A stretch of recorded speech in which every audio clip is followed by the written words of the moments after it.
Esmu Ilze, SIA Nutribuma īpašniece un radītāja. Un 2020. gadā Māmiņa Siguldiet uzņēmēja konkursa uzvarētāja.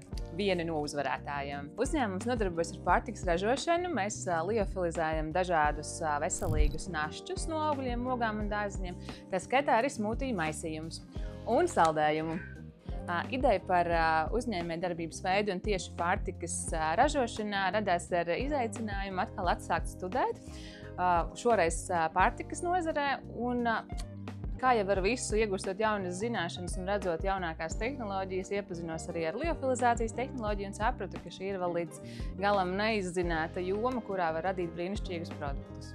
Katrai no mums noteikti ir kāda ideja, kuru mēs vēlamies realizēt, bet kuru realizēt tomēr ir nedaudz bailes. Šis konkurss Māmiņa Siguldiet uzņēmēji noteikti ir lielisks veids, kā apstiprināt, aprobēt savu ideju, saņemt papildus finansējumu, lai uzsāktu darīt kaut ko jaunu, kā arī saņemtu vērtējumu par to, cik laba vai slikta ir tava ideja. Līdz ar to nebaidies un piedalies! Uhu!